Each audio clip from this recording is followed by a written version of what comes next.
get through it. You know, we knew. Greetings, guys. Welcome back to my channel. My name is Monette, and this is my channel, Evolve with Monette. For those of you that are new here, I am a professional intuitive empath, and we're on the road again. Thanks for inviting me in. Thank you for having me. I've been traveling a lot lately. I was just in Miami yesterday, and today I was mandated by the angels to get my life and get up and work from the beach. So that is what we are going to do. But I'm getting some messages already coming through as I'm heading over to work with you. So I'll see a lot of you guys, not so much on screen, but I'm going to be showing the cards very specifically. That's what I was guided to do. So we will be doing that, and hopefully you guys can extract some messages about cleansing and healing and releasing, as we're in this moon cycle phase right now as well. Very powerfully drawn and attracted to the water as of late. In any case, what I wanted to talk to you guys about are the soul contracts that you have come in to work through. And we are contracted very often. I don't know if I said this. For those of you that are new here, I'm a professional intuitive empath, okay? And so that's why we're going to be talking about metaphysical things. So if you are new here, nice to have you. Welcome in. But we are contracted to meet with people, various soulmates and connections, in order to heal. And so today we're going to be working with a theme that's a bit autobiographical for my own life. And when I realized that I was dealing with, I called in a relationship so that I could have the experience of it, because I had a deficit in my life. And a lot of times we will do this.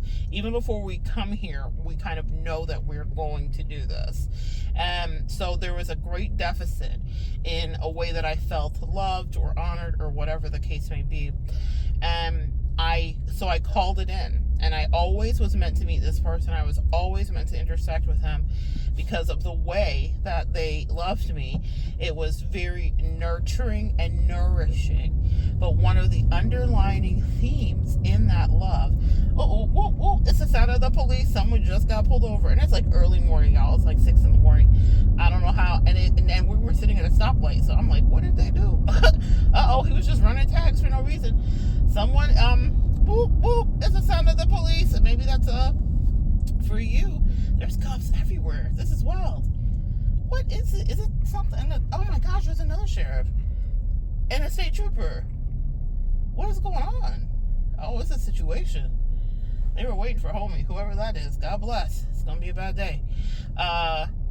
Maybe some people are finally getting their karma or justice, or getting pulled over by the spiritual police. That's the best thing that I can say about that, for a little side message here for you. And also a little side message for me to drive at the correct speeds today. Amen. Anyway, so what was I saying? You have these relationships that you call in, and I called in a relationship, and I needed to have the experience, but the underlying theme of the relationship was codependency. And I never thought that I was going to have an issue with codependency. In fact, because of weird things, narcissistic parents, terrible other connections that I was mirroring this narcissistic parental relationship with, I thought codependency was the ideal premium way to be loved. I thought, if it doesn't feel like this, do I even want it? And I know it sounds crazy to say, but it's not that I even really fully had conceptually wrapped my mind around the idea that the way that I liked being loved was in a codependent way, or the way that was comfortable for me to feel loved was in a codependent way. And so I called in someone, you know that song right now, is somebody gonna match my freak? Hey, is somebody gonna match my nesty? Yeah, they say I'm an athlete. Listen, someone matched my freak. Someone was as codependent as I was, and man, we were in a just upward spiral of codependent limerence. That's the best way that I can say it, okay? I love this person so much. I was obsessed with this person. I was in limerence. I was in all the things. And she was mutually in all of that with me too. And we were together for many years, okay? Several years, maybe over 7-8 years. Really, really had a really good long-term connection. But the release that codependency. You know, the Ho'oponopono prayer about, you know, it's like I love you, thank you, I forgive you, or I love you, or I forgive you, thank you, I love you, something in that order. I'm going to be talking about it when I get to the beach, so I will have it down packed by then. But in any case, that energy is what I've been working with, specifically with that relationship, in releasing that relationship, because we served each other well. Even if she may not understand it, I understand. That's just the nature of what I do for work. I get a heads up, even though I can't interfere, very much like the butterfly effect. I am mandated, you know, they say you're a mandated reporter if you're like a doctor or nurse, and if someone has to like say that they're not feeling well or they might want to unalive themselves, you have to report that, or if you witness abuse of any kind. When you're working in the spiritual realm, we are privy to things that are going to be happening. It doesn't mean we know everything, especially in our personal lives. I'll be so transparent about that. But we get clues and puzzle pieces for sure. And so I understood what was happening in the relationship and the themes we were working on, but I could not tell her. She had to, quote unquote, pass those tests by listening to her intuition, because if you're dispatched into someone's life, Earth Angel, if you're listening, you are there to up level them to some degree, and they're there to up level you too. So it's not one-sided. There should be reciprocity. And if it devolves into egoic and lower vibrational things, then they'll just take you right out of the assignment. The assignment ends. The soulmate contract is broken. It is null and void. So that's just maybe a little information for some of you guys that may be wondering how that works or why it works the way it does. So I couldn't tell her, hey, sweetie, this is a test. Because I was being tested too, about my own triggers, about my own ego, and a lot of those things. All of those things were very much a part of the test that was happening for me. And so in any case, I couldn't give her a real heads up. I had to watch and wait and see. And also, some of the stuff she was doing was very surprising to me. It wasn't like, just because I had a very light overview from the angelic realm doesn't mean that I understood the nuance and the different ways she would move. And I was being tested too about my intuition, and also, have I healed past issues of abuse where people started to mistreat me, even if, and I have a video up here where I talk about that, when people go rogue, when you need to know when you need to disembark. So when people start to mistreat me and start to get triggered in their own ego and jealousies and whatnot, do I stay? Because of my codependency. And I'm going to tell you, I didn't pass this test perfectly. I will say that for sure. But I did leave, and I did set boundaries, and I did not let her gaslight me, or let her family gaslight me, or let her gaslight her family, because she really was doing that too, as people are wont to do. They definitely want to control the narrative. And what I didn't realize about that relationship was just how controlling she was. But listen, Linda. Here's what I realized about that narrative and about her. She was merely a reflection of me. So that part, okay? Spoiler alert. So if you hear anybody that's always pointing the finger outward, what do they say? There are three pointing back at you. So I have been her too. I have been her. That's why she felt so good. That's why she fit so good.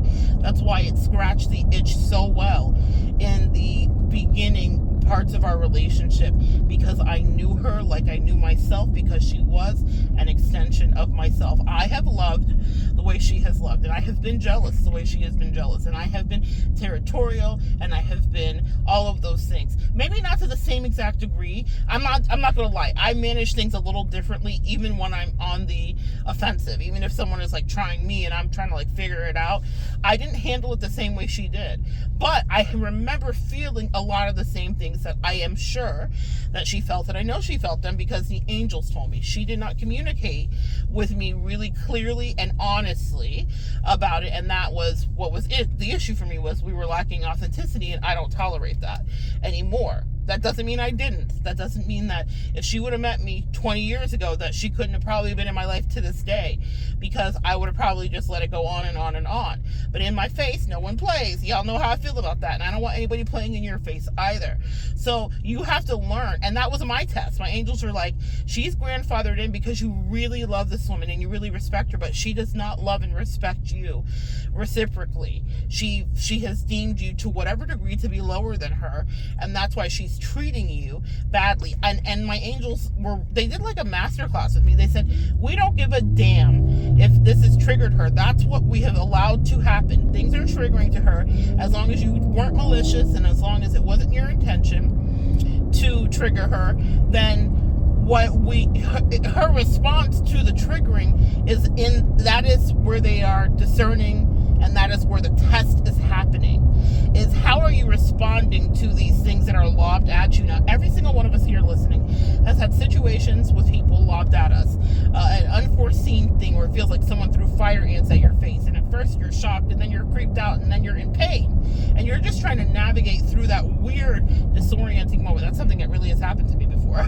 By accident, someone threw like a towel that they didn't realize had ants on it at my face, and that's such a powerful memory for me of like, oh my god, what the fuck, what I was freaking out, but I had to like figure it out, you know, and they didn't do it on purpose. It wasn't malicious. It was totally an accidental thing, but the point is, it was a lesson that stuck in my brain. And that's what I realized that a lot of our spiritual interactions can feel like, is when someone starts to behave differently or do something. Was it malicious? Was it an accident? Are they just reacting out of their own pain? Everything in this world is created to protect itself. So many of the fruits that we eat and the trees and the seeds all have like a protective coating that can be poisonous if we don't treat it right, or we don't roast it, or we don't peel this part off, or we don't be careful, because everything in life wants to survive. So survival of the fittest is a real thing, even in our spiritual lives, and especially in our interpersonal relationships. So we too have all of these self-defense tactics and mechanisms when we get triggered. The shift that can happen where you can up level into the most ideal relationship, tantra levels of relationship. And I'm not just talking about sexual, because this was a platonic relationship, but I'm talking about being tantrically connected to someone where you are truly intimate, even when it's uncomfortable. And in Tantra, to be intimate is to tell the truth. So authenticity matters. And so anyway, she was tested in that way. And things that I was doing, even unbeknownst to me, were triggering her very deeply and causing her to then start to think less of me. Not just less of me, but like to really think that I would be like her, but I'm not. Meaning, though, while we have similarities, I would never with malice hurt anybody. That is just truly not what I want to do. Even when I have my darkest shadowed fantasies of retribution for people that have tried me, really what that looks like for me is success. Really, I promise you, what did Cardi say? I'm my own competition. I'm competing with myself. I don't look back. I don't go back. I don't see that someone surpass, go last. Are they more better? Whatever. I could care less once I'm done with someone to ever know about what's happened in their life, ever. Because I'm only focused on how I can evolve and be better. So I'm never setting out to like hurt somebody or to be in competition or do weird stuff. Never, never, never.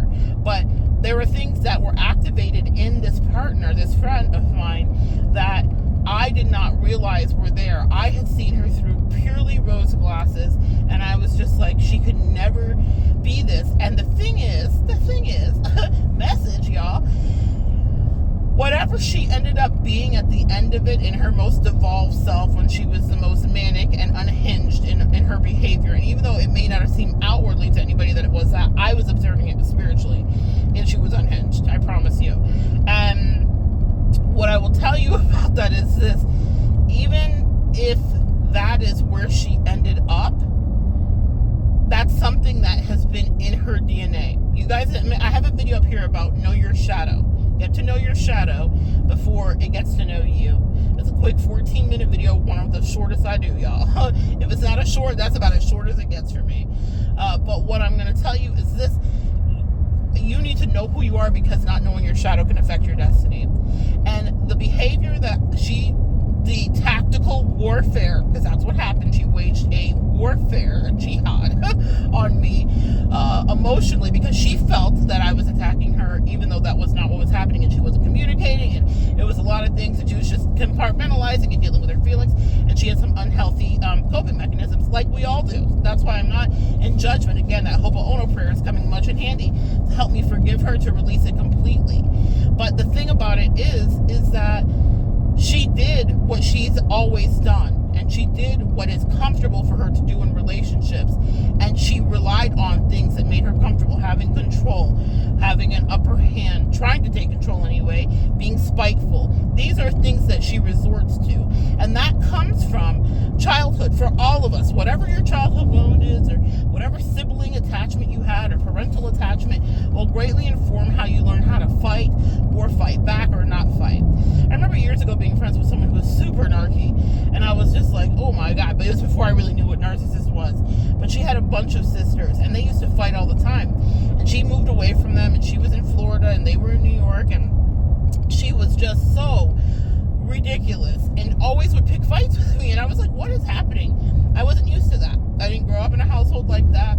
That just wasn't what I saw. So it was just like, and I didn't grow up with siblings like that. So I was just like, what is this? What is happening?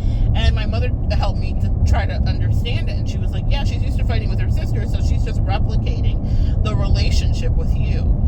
A lot of you guys might need to transmute and understand that some people in your life are operating out of their wounded space. And when I got to observe her when she was more unhinged and less filled with grace and poise as I'd always known her or thought her to be, and maybe that is one part and facet of her personality actually, but when I got to see the other side of her, I said, oh, this is who you are when you fight with your sister. This is who you are when you're doing power plays at work. This is who you are when you're doing power plays in your marriage. This is who you are when you feel like someone's not seeing your worth, or when you're not seeing your worth. And I didn't have time to go into therapy with her because our whole relationship had been me having therapy with her, and in turn her having therapy with me. But this was where it got nitty and gritty, and this is the part that will make and break a relationship. Also, y'all, there's something to be said about that 7-8 year itch, isn't it? Man, it never fails. When you get there, you be like, do I even like you anymore? It is so real. So this relationship taught me so much about my own not commitment issues, because I can commit, that's not an issue for me, but about overstaying my welcome. It's like reverse commitment issues for me, because what I had a tendency to do, and what a lot of us do as empaths, recovering codependent people, is we overstay our welcome in relationships out of obligation and loyalty, when people have long stopped being loyal to us or fulfilling any of their obligatory duties to us emotionally. She was absolutely unacceptable. Her behavior was unacceptable. And she was such a control freak that me telling her that was only triggering and inflaming her more. I wanted to, diffuse it. And I wanted to, snip the wires to the bomb.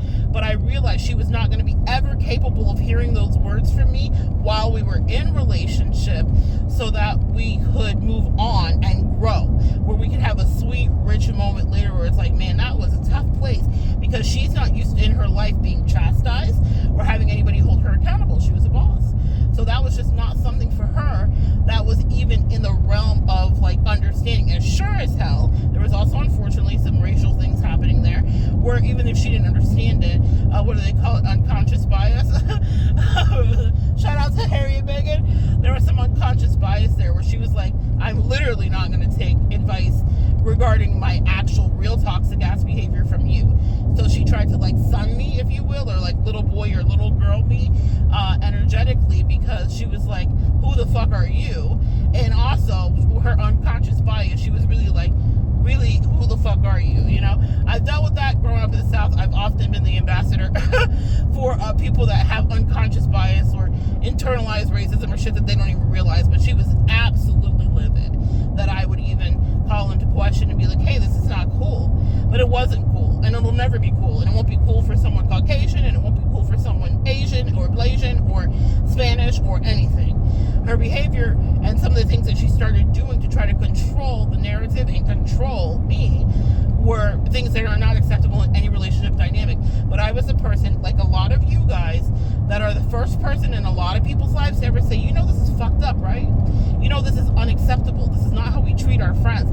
When I was getting into the mode of being a teacher again, I was a preschool teacher and a teacher for many years. When I was getting into the mode of talking to her like I would to my 4-year-olds, this is not how we treat our friends, then I was like, okay, you've lost your mind. And also, we are now officially on not only demon time, but wounded inner child time. I knew what was happening, and I wanted to graciously love her through it as the therapist, quote unquote. I'm not a real therapist, guys. I am a professional intuitive reader, but it feels, a lot of my clients feedback that it feels like we're doing therapy. And that is the approach that I take. I will say that is the model that is in me, is a more therapeutic approach. But I have to disclaim, I'm obviously not a therapist or anybody's doctor at all. But I wanted to love her through this emotional withdrawal that we were having, that we were being guided to and mandated by our angels. I wanted to be compassionate with her because I understood. But then there's a fine line, sweeties, my sweet empaths listening, where you have to decide where do you end and where does someone else begin? And when is someone overstepping? Let me take a little bit of my Starbies here. Pardon me, guys. Oh, that's good. That is so good. So where do you end and where does someone begin? And also, where is someone overstepping? So all the compassion in the world doesn't matter if you're being disrespectful AF to me, and she was. And it didn't matter if she was throwing rocks and hiding her hands, which she was. And she didn't realize that she was re-triggering my corporate America trauma from having Caucasian women gaslight me, try me, treat me terribly. And then when I was like, hey, this isn't fair, because I didn't understand the politics of how that works initially. And then them being like, oh, I'm going to do this, or I'm going to do that, or there's retribution. And I was like, oh my God, this is too much. And then also, when we get to that point, and this is my friend, this is not a person that I'm working for or anything like that. So when we get to that point, I'm like, oh my goodness, I can't salvage this, because if I do, and here's my rule of thumb, and maybe something I might highly recommend for you guys to maybe incorporate into your lives when you get into this relationship, because a lot of you guys have brilliant discernment and you can see things coming a mile away. And so when you start to be able to see that things are changing, my rule of thumb is, if I have to tell you the answer to the test, very much going back to the teacher in me, if I have to tell you the answer to the test, then the test is over. You're going to not just try it again. You'll get another opportunity to take the test. You're just not going to get to take it with me. It's a handicap if I, as a reader who has intuition and foresight, say to you, this is the team that we're working with, and here's the answer to the test. It's A, B, C, B, A, B, A. If I do that, then the soul contract is immediately dissolved, and now they're going to bring in someone else in my place, maybe someone else less compassionate, less patient, and maybe something more painful. But that's just how, that's a choice we make. A lot of us earth angels are dispatched in to help people elevate, and what they could do with us will always be more optimal than the other fate that they would choose. But listen, we have free will, and you always get to choose. So that's just a little quick message for anybody here listening. So if you are dispatched into someone's life and they're being disrespectful or ungrateful, purposely obtuse, Lord Jesus, I've had some crazy people in my life, God bless, that went out of their way to be disrespectful of the blessing that I was in their life. Then okay, the universe says, say less. We're going to send you in someone else to do this lesson with, but you will long for the sweetness of the earth angel that we sent in. People will long for the sweetness, the patience, the compassion, the authenticity, and the depth. They can maybe replace you in whatever capacity, but no one else is ever you. And that is a deficit that they will feel as karmic. Oh, I just heard karmic. Yeah, with their karmic, whoever their next karmic is. It is a deficit that they will feel for the rest of their life. And it's not something that I take joy in. It makes me sad for them. But I also know that. That's one of the answers to the test that I know. So I just watch people when they're acting up in my face, being disrespectful, turning away kindnesses, taking my kindness or weakness. I'm like, oh, it's going to be really unfortunate for you later. And you will literally think about me when you're trying to date him, her, or you are friends with them, they, whoever is coming your way next. You will be like, God dang it. Why didn't I just listen to Monette or to my Earth Angel Collective, whoever is listening? You guys get it? But I couldn't help her through it. And when I was like, girl, you are not only not being kind, you're being cruel because you feel like you want to get your pound of flesh back from me, when we could really just work through this properly, but we can't do it without authenticity.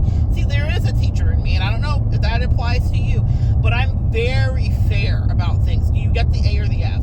And I've told this story before, but I had a professor who was so tough on me. It was just his birthday yesterday. Chef Solomon. He's a Virgo. Oh my God. And exacting in every single way. And he would give me hell. And I was in SGA in college, in culinary school, and I was the president of SGA, and he was the chair of SGA. And so I worked with him all the time. I wasn't just in the kitchen with him. I was on SGA. We were doing catering events off-site from school and all that stuff. In any case, my God, today he was exacting. But he liked me. He liked me because I challenged him. We had differing political views, too. There were some big elections happening, and he was, like, apoplectic at Obama. It was hilarious.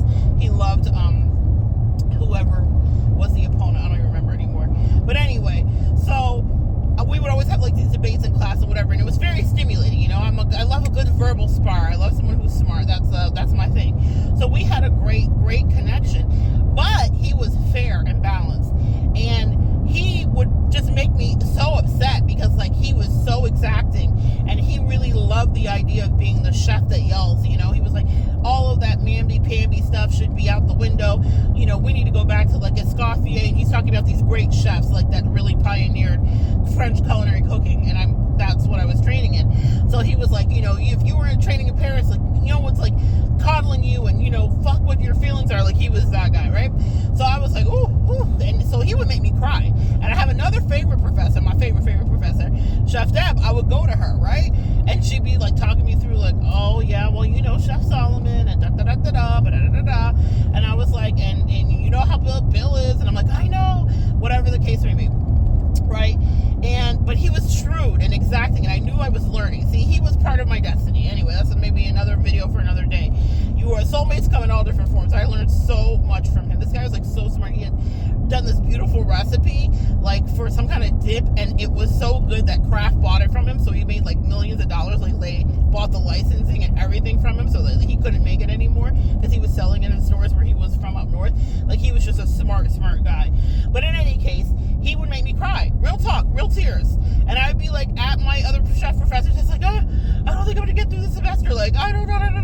And she was like, Monette, you gotta keep pushing, you gotta keep going, like whatever the case may be. At the end of the semester, finally to the end of the story, I am getting my grades, and I'm just like, oh my God, this is gonna be gory because it's subjective. We're getting graded not just on our written paperwork and tests, which I'm good at passing, but we're getting graded on like our performance in the kitchen. And there've been a couple of knockdown dragouts between me and him energetically, and then also we're getting graded on how we were cooking and all the rest of it, right?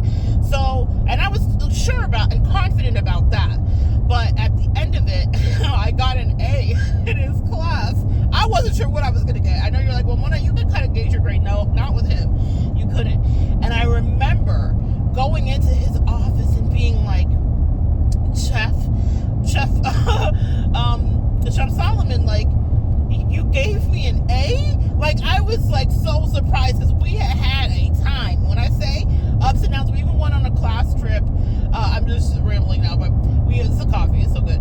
But we even went on a class trip, and on the plane ride back, like I had a little booski, had a little like culinary booski, and she was sitting with me, and we were just chatting. It wasn't like we weren't officially booskis, we were just like talking, and he was like made her move, and she was so mad because he was like, I want to sit with Monette. And at the time I was reading, but more as a hobby, right? I wasn't doing it professionally. It wasn't my life, my livelihood.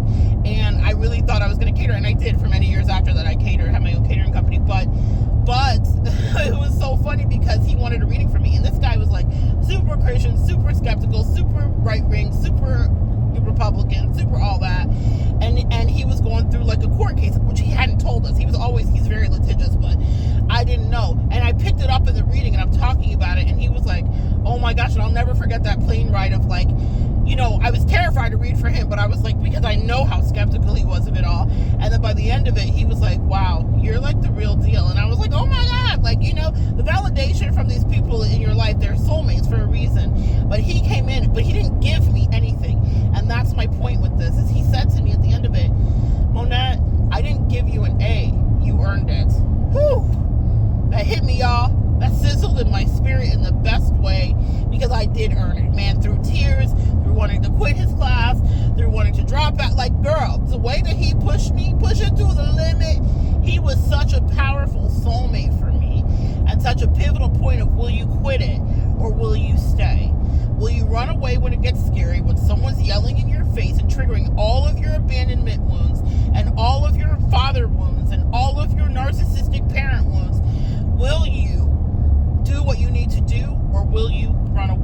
The same thing is true in those relationships. But what he said to me was, you earned the A. People in relationships with you will have to earn their place. Not just the grade, but their place. And you can't give anybody anything because they don't appreciate it. Had he just, allowed me to, do whatever emotional manipulation tactics I may have wanted to win him over, because I'm charming and I'm charismatic and I know how to talk to people, and he enjoyed it, and I knew that because we'd have our debates in class and we'd laugh at times when we were doing the written work in class, but he was also on my ass at times, okay? Real talk. Sometimes unfairly, I thought, and it was unfair, and he was, later we found out, that was very true, but the truth of the matter is I had to work for that, and people have to work to be around you. And I had to figure out how to get through my responses, and I think that's maybe they're having me channel Chef Bill, because that is a Virgo lesson about how you show up and how you repeat behaviors with people that you want to be in relationships with still. And he triggered me. I could have lashed out, and I did at times. I didn't lash out, but I cried, and I did, but not in front of him. But I did, have moments where I just kind of was like, oh my God, this is so overwhelming. But I didn't quit the session. I didn't quit the lesson. A lot of people in relationships with you won't be able to go through that because they'll get caught up in their trigger. And then when they start to treat you badly, you do have to put up your boundaries. But it was such a powerful lesson for me because I didn't get gifted anything. I earned it. I'm used to winning at things and doing well and knocking something out of the park. That's just my personality type. But I realized, and it's funny, an A personality type, very much like this woman that I'm talking about. She also is an A personality type. We're both overachievers. We were both such beautiful mirrors of each other. But then we had to start looking at the ugly part of the part where we were mirroring each other.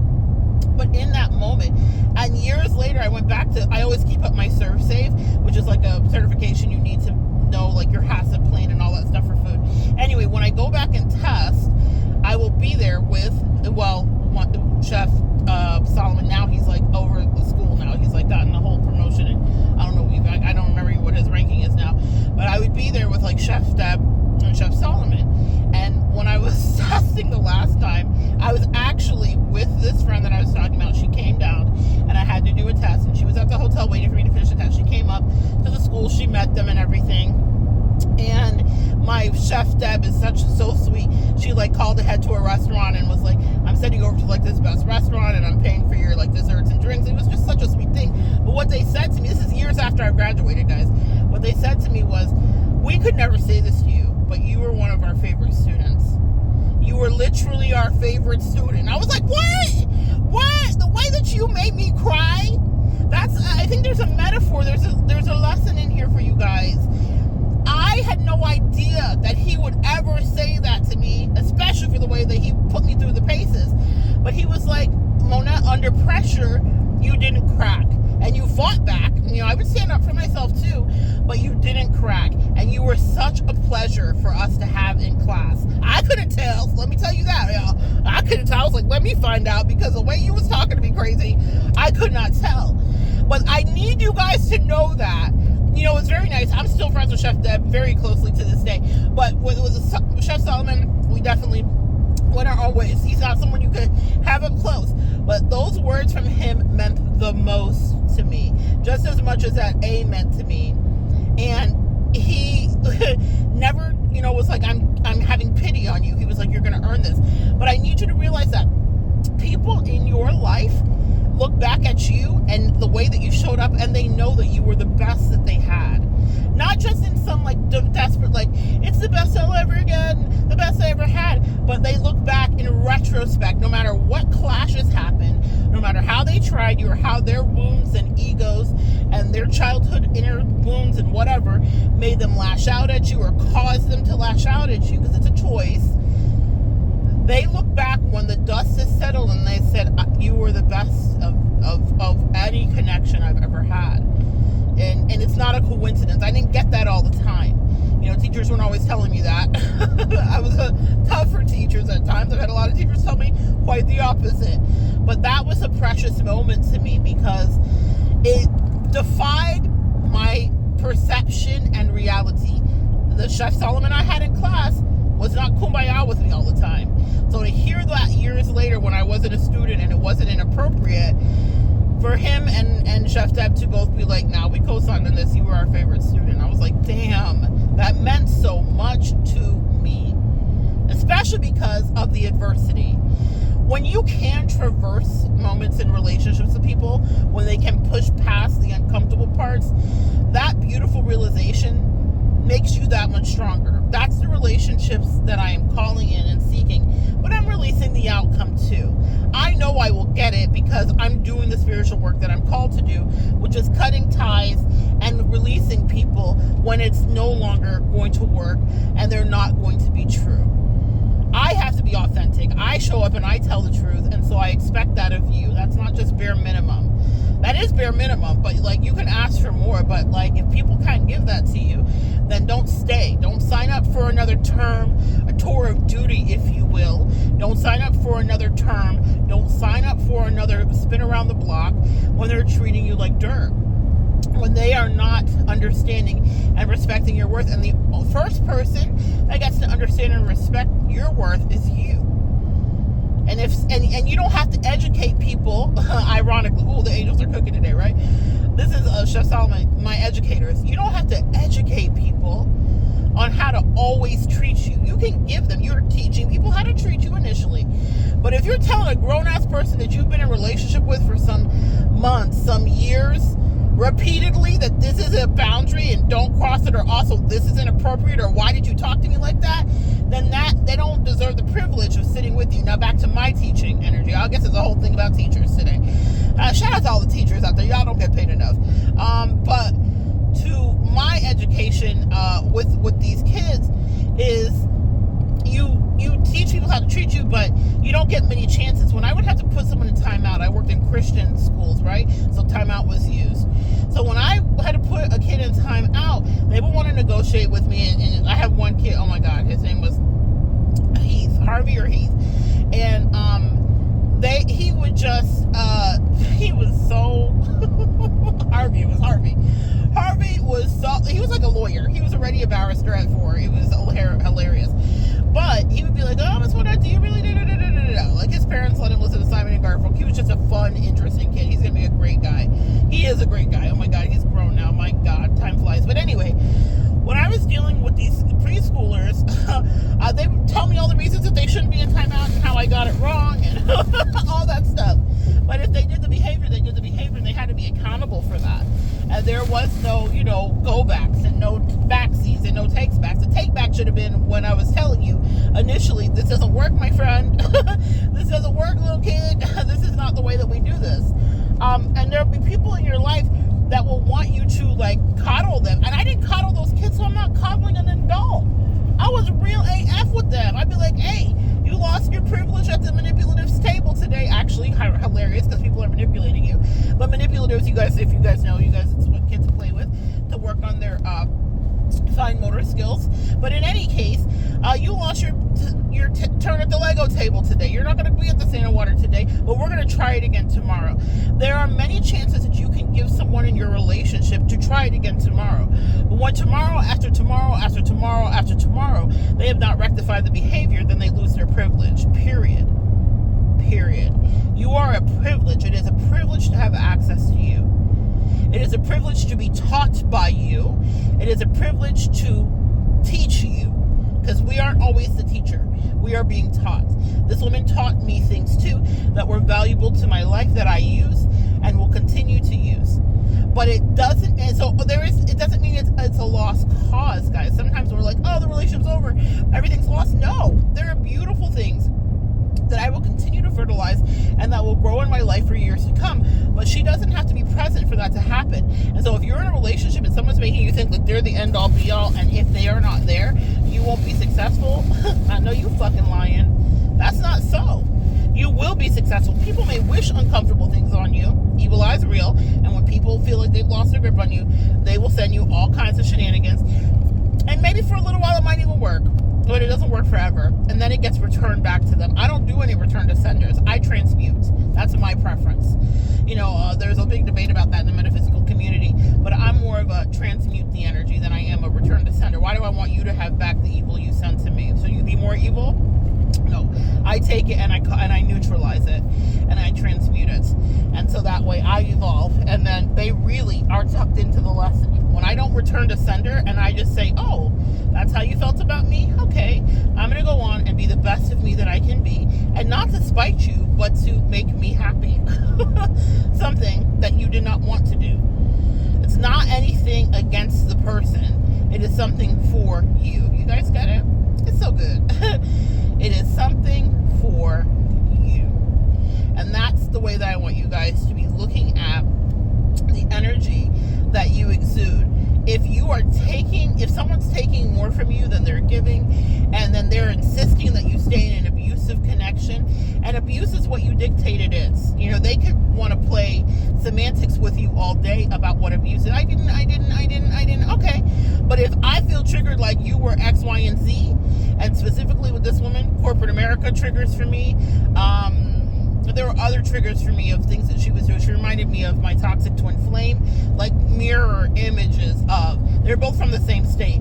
It's hilarious. They're both from Wyoming, and Wyoming's the equality state. And I said, well, I have never. I guess they didn't get the memo about equality in Wyoming. they didn't get it. But I definitely understood the lessons that I was going through. But I was not going to stay to be treated crazy or talked to crazy because she could. Sometimes people see the way other people treat you. They might swear and vow that they would never do that. But when push comes to shove and their triggers are up and they're feeling away, and they could be legitimate how they're feeling, then they'll be out of pocket. And then in your face, they will play. But play with, you know what they say. I'm not going to say it. Play with someone else is what I will say more politely, okay? So in any case, know that about yourself, and know that you might see the forest for the trees in a relationship. But there are a few things you need to know. You don't stay for the disrespect, one. And if someone doesn't want to grow, you're not there to make them grow. One of the things that makes people very annoyed with me, and I know that, is because they're like, oh, Monette, you don't know everything. Da, da, da. I don't. I do know some things, though. Like a track record of knowing things. And I can see things coming a mile away, man. And that is just like what happens when you're an empath. And all of you guys here listening know exactly what that is. And so people don't like to be told about themselves. They recoil at it. I've had a sibling in my life who mirrors that behavior to me and shows me how I can make people feel uncomfortable. So I really had to assess that. So now it's like, okay, I can't just tell you that this is what it is. I have to let this unfold in the way that God wants it to unfold. It's above me. Because people will literally be repulsed at the fact that you are calling out whatever their demons are, whatever their bullshit is, and they will be like, no, because they can't see it. And 6 months down the road, and another connection, one more dastardly and unfortunate, they'll be like, oh shit, this is what she was saying. But people don't like to be told about what their future is. Ironically, that's why I wait for people to ask me now what I think before I tell them what I see. And maybe a little message for those of you guys out there listening. You may not have to be the same human design as me or any of that, but I work much better because it offends people when I'm like, right, and I am. That's just what I do. I'm a good observer. I'm right. I'm paid to be right. I have to be. My accuracy matters. It doesn't mean, though, that I get the nuance of everything. I couldn't have predicted how she was going to go left or the things she did the last time I saw her. But when she did, I had my data bank, which I always tell you guys about. The faces may change, but if the behavior's the same, then you need to enact your exit plan and don't play their games. And she did things that were so spot on and petty. It wasn't even that it triggered me. What it did was it kind of amused me. I was like, oh, you really mad? Like when I would watch Harvey have a tantrum. I was more amused than I was angry. He was 4. I saw her inner child. I knew that she was asking for more. I knew that she was being terrible and petulant and bratty. And I was not going to entertain it. But I didn't think she understood. I was like, I'm never coming back. I'm not entertaining it. I'm never coming back. Because we're adults. you're not 4. I have grace for a 4-year-old, and I'm his teacher. And here, I was your teacher too, as she was my teacher, but she was not doing the work that she had to do. You know, in that connection, I often found myself, one of the things when I talk about being dispatched in for codependency reasons, right?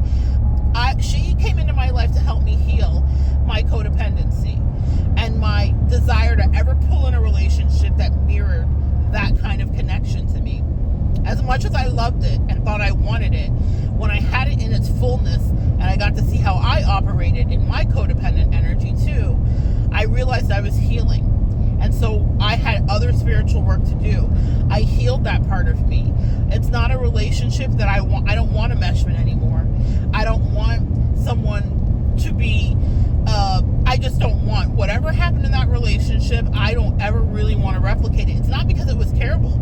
It fit and soothed and healed for a while until my angels were like, so it's time to move on, my child. That's literally what they said to me. It wasn't just move on for the relationship. They said, this is no longer part of your destiny.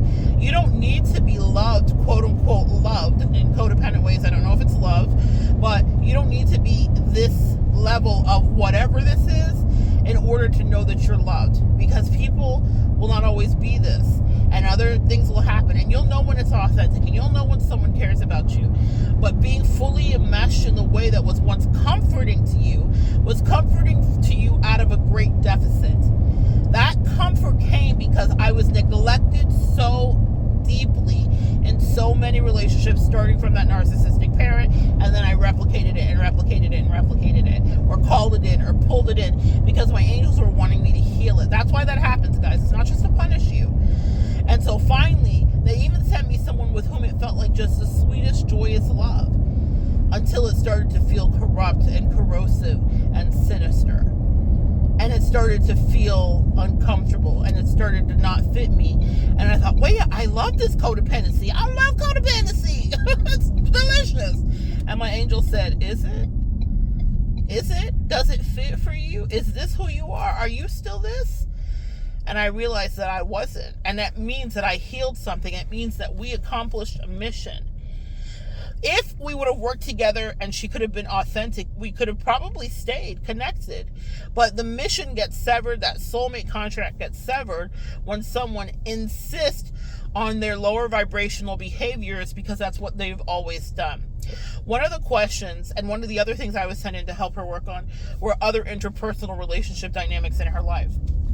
And there was one specific, and I was spending so much time, and she felt very much like, by the end of it, very energy vampiric. And I realized that was what was happening the whole time. And it was very exhausting, because the very first time I ever connected with her, she wanted to read about a certain person in her life, and so we did. And from the beginning of that relationship to the end, in fact, what ended the relationship was her attacking me when I was trying to support her emotionally, because she called me to complain about this person, as per usual. And I was like, oh, sweet friend, you don't deserve that. And you know, the things that you would say, any platitude to comfort a friend that's feeling a certain way. Empaths, you guys can relate. And she was feeling spiteful because she was having all this other stuff happen in her energy field about me, and she just wanted to point out something. So she tried to do some competitive, comparing, weird thing with me that was so unnecessary. And I knew that it came from her inner child and from a lot of other things that weren't even about the subject matter.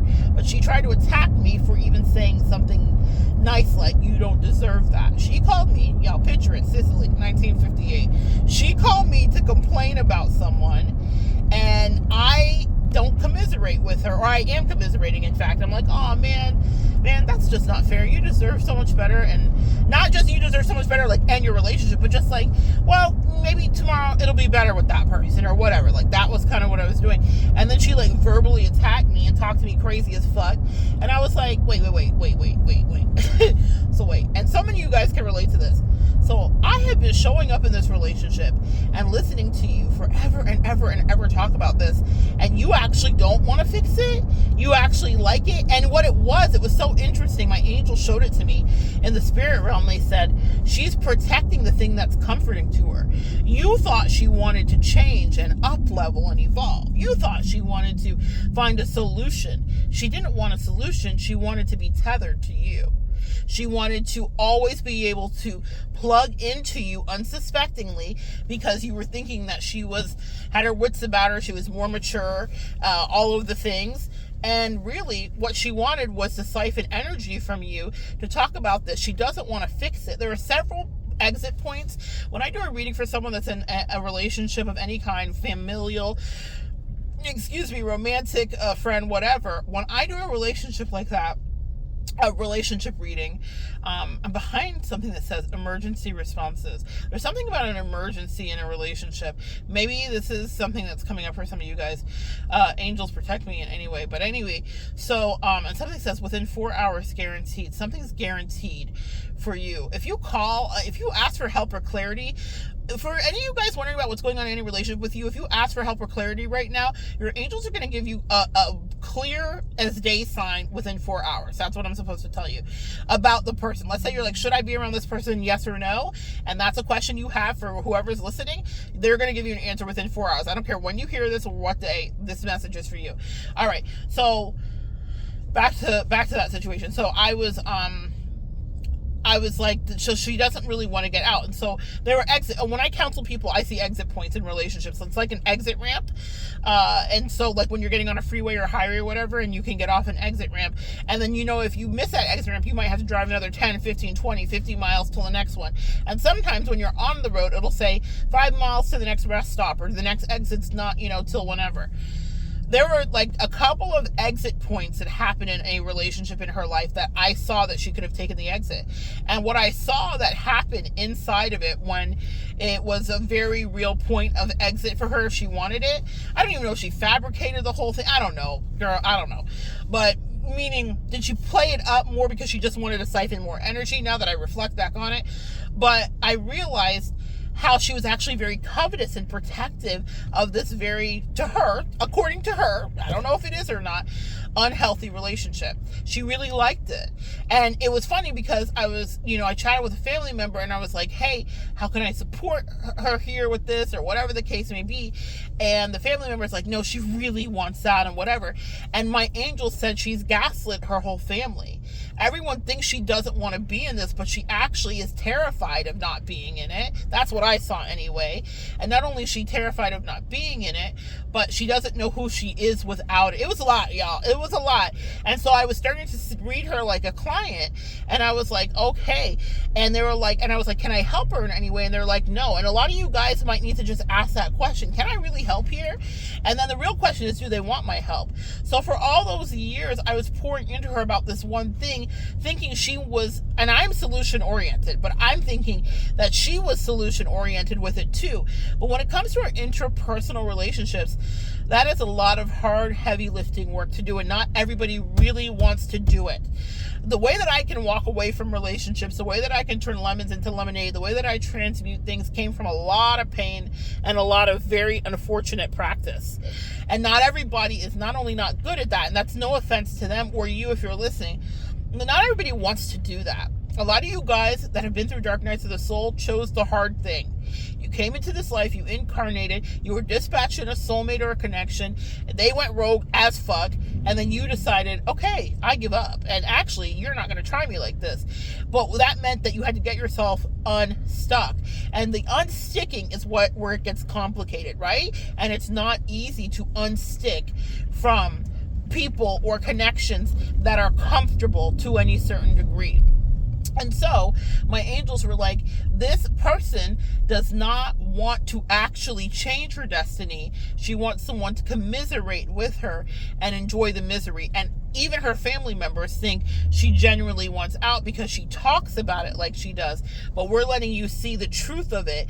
For her, being attached to this connection gives her some kind of clout or a substance in her life, and she's not willing to do the fight. It doesn't mean that it's easy. I'm not trying to say that whatever she would have to do to get out would be just some easy thing that she could just do, and it's so easy, just and just throw up your hands and it's just easy peasy. I know that it would have cost her something. I know that it would have been exhausting, but that's if she even really wanted to do it. I'm giving her far too much of the benefit of the doubt. That's if she even really actually wanted out. But let's say she did want out. It was not going to be an easy road, but hey, any of you all listening know Things are not always an easy road, are they? For you to fight for your freedom, to fight for your independence, to fight for your new connection. Maybe for some of you guys, it's not about separating. For some of you guys, it's about staying with someone. But for you to fight for something that you really want and feel called to, was it easy for you? And I had made a lot of changes in my life while we had our connection. I got into a relationship. I was clear with her about how I felt about it. And then I made alterations inside of the relationship, and she watched me evolve and change right before her eyes.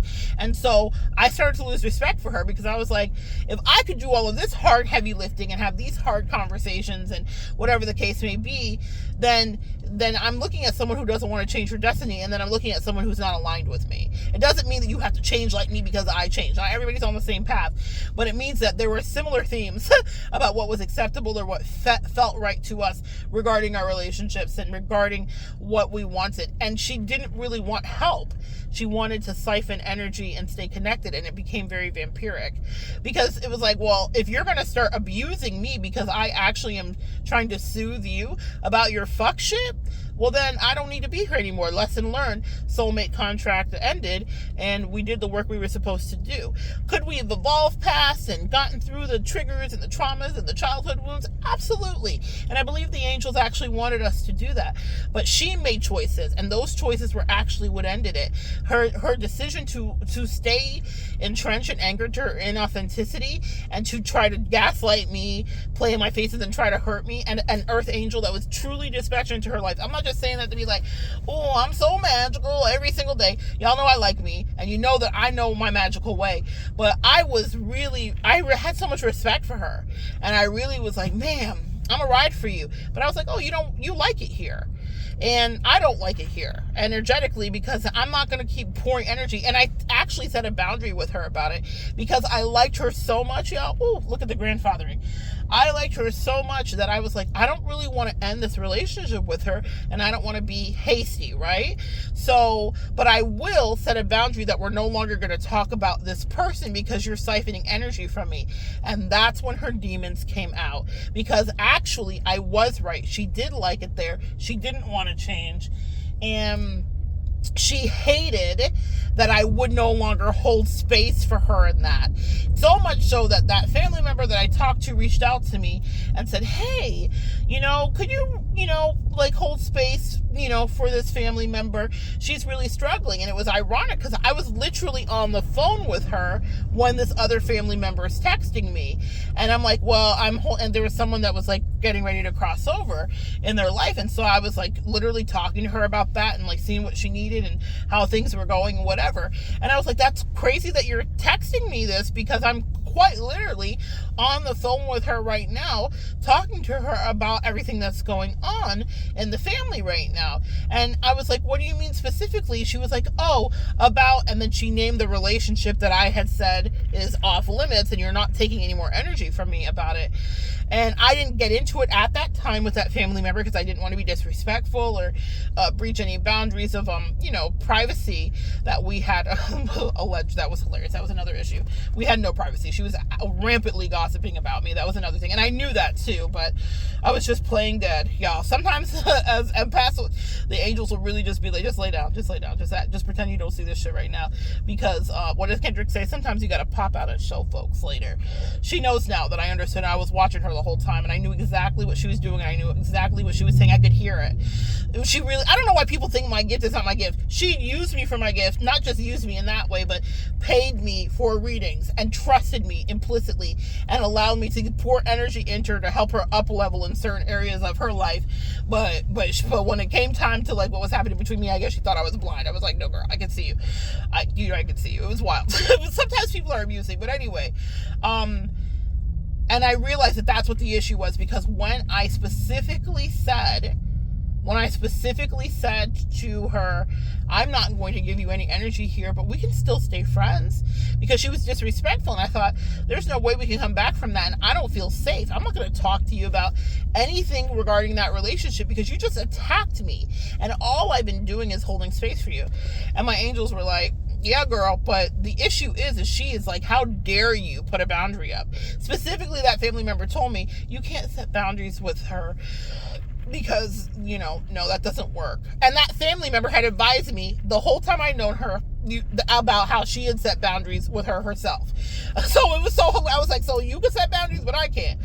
Okay, I get it. So, and that was a very flying monkey moment, because who do you think put her up to text me, hey, can you talk to her about this? Because I told her absolutely not. I'm not talking to you about that ever again, because you were disrespectful. She was little Harvey in timeout. And it wasn't a timeout that was going to end, because the way she talked to me, she was lucky I was still her friend. Real talk. That was an abundance of compassion when she was behaving so fucking ratchet and trifling and really triggering me. I was like, are we back in corporate America? Like, she was really reminding me of some of the worst of the people that exist on the planet, really, truly. So in any case, I was like, but I still love you. And that's where I failed. You guys, at the beginning I said I didn't pass this perfectly. I didn't pass this test perfectly, because I extended myself thinking, well, she'll be reasonable. She can understand that she was very disrespectful. I was very clear with her. I spoke to her about it. And maybe I don't want to be too hasty and cut everyone off, because that's my way. And my angels were like, they've been working on that with me. But in this case, that actually was supposed to be what happened. I was supposed to never talk to her after that day. And I wanted to hold space because someone was crossing over, and I did. I showed up. I did all the things we empaths do. I literally held her space and hand through that, energetically checked in with her. But when that person passed over, it was very symbolic. I was like, I've been out of here. This is a death in real ways. And I've done my due diligence here, and I've loved you the best I could, but you're not going to keep playing in my face. And the last time I was with her, she literally actually played in my face. And it was just so funny to me, because what she was mad about and where the demons came out was where I set a boundary. Well, set a boundary with someone and see if they still like you. Okay? And she had set boundaries with me. And she had told me when she was uncomfortable with things. So it wasn't like I was being hypocritical or one-sided. I wasn't. I don't know why I came this way, y'all. My whole goal was to be at the beach, and I just hit a jam on the traffic, okay? Like the craziest. And I'm like, I forget that I'm going to the beach to work today, right? So you guys know that.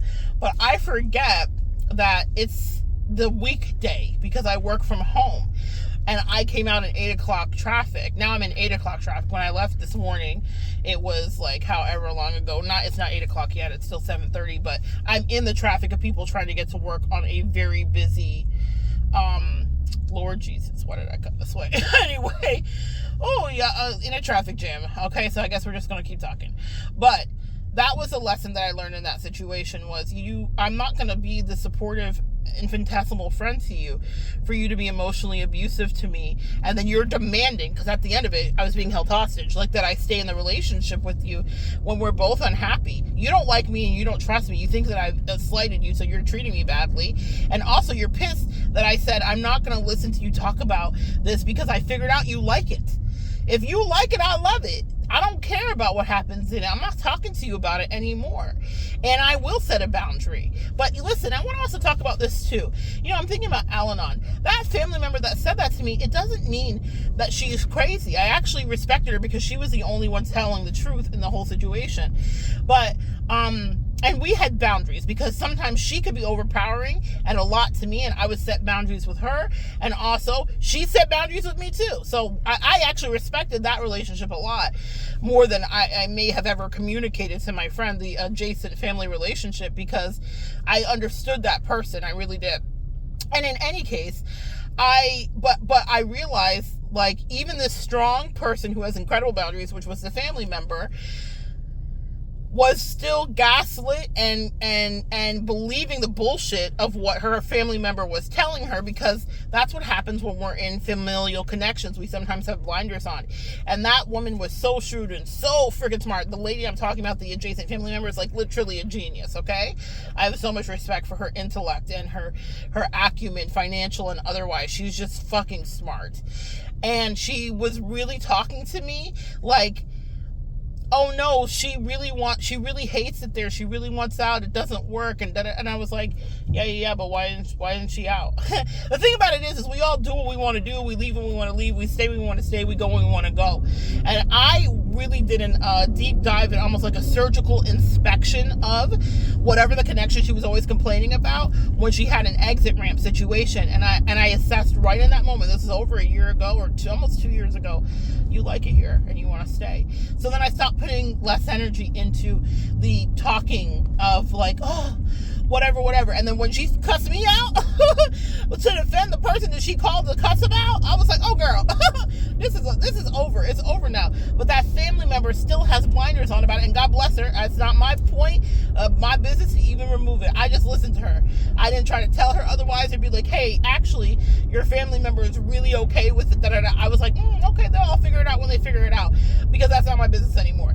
But she was genuinely trying to convince me, no, you don't understand. It's more complicated. No.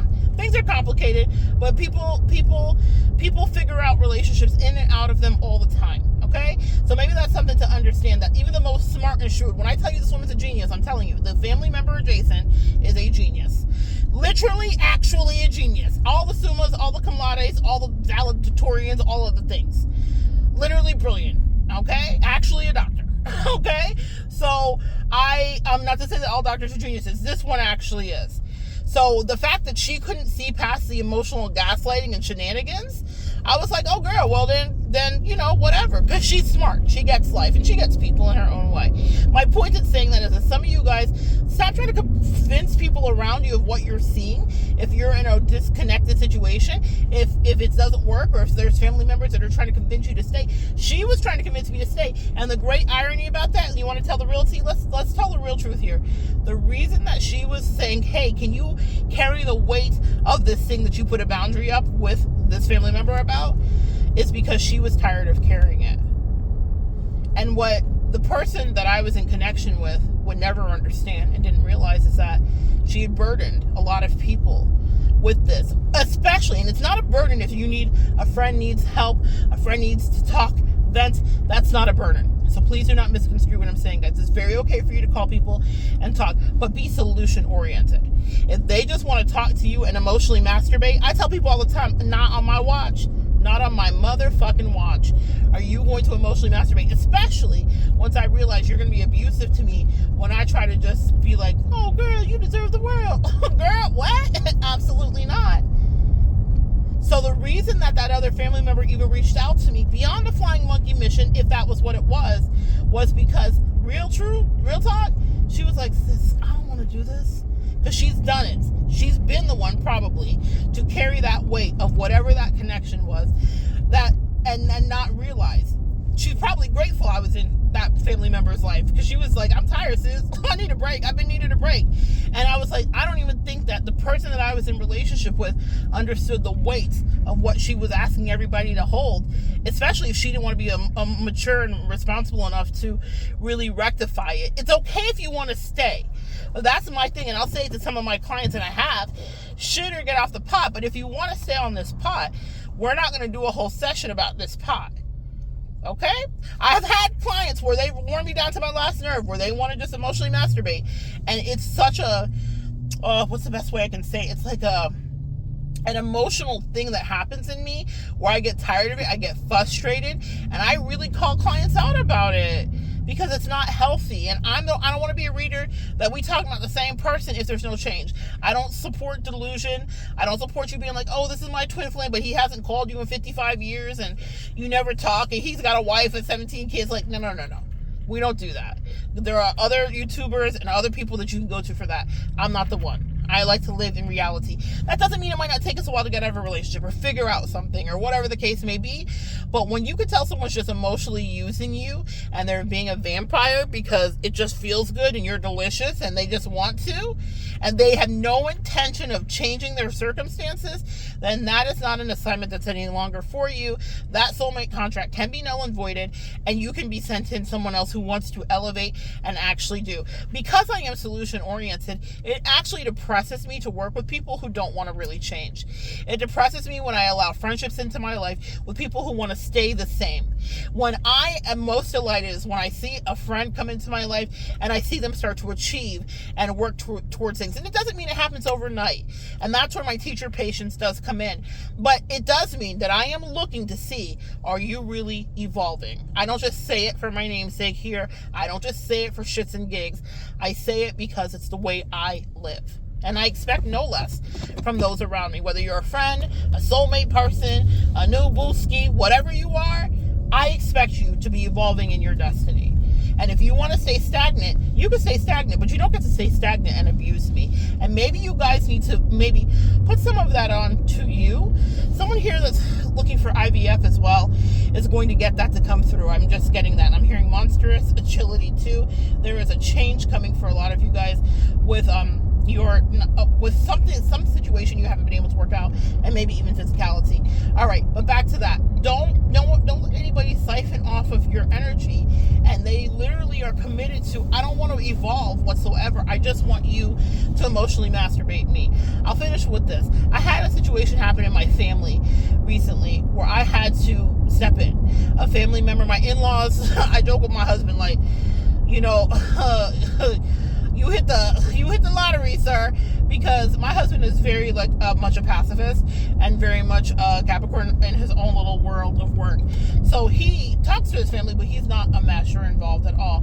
And while I try not to be a mess, certainly that's not what I'm going for. My in-laws definitely call me and call on me. Well, there was a real situation that happened in my family, and one of my sister-in-laws called me. And they were like, girl, I got a situation. And I said to her, I will get involved and I will raise the flags and I will call, because there's all this Hatfield and McCoy stuff in the family. So someone's not talking to this one and that and whatever. But all of them talk to me. Or all the ones I want to talk to me anyway. Anyway, family's family, y'all. Sometimes you don't want to talk to everybody, but the ones I want to talk to me. The point is that there is definitely a cross section that needed to be breached. And I said, I'm not going to do this if you're going to be on some fuck shit. If this is very serious to you and you are willing to do a real change here, because there was a literal intervention that needed to happen. And the thing with interventions is we know that it can become quite volatile. So I was like, if you're going to do this, you need to actually do it. If you want me to call this person and that person and haven't spoken to this many years to start to all come together for this one thing for you, then I need to see that you're actually going to follow through. I'm not going to emotionally masturbate with, and I said that to her. My husband was literally standing there as I said, I will not be emotionally masturbating with you about this. If you want to get it fixed, I will step in and I will make sure it gets fixed, or at least start the wheels turning so that it can be fixed. But I'm not going to be on the phone with you for 17 hours talking about this nonsense, because this is serious. Whatever the matter was very, very serious.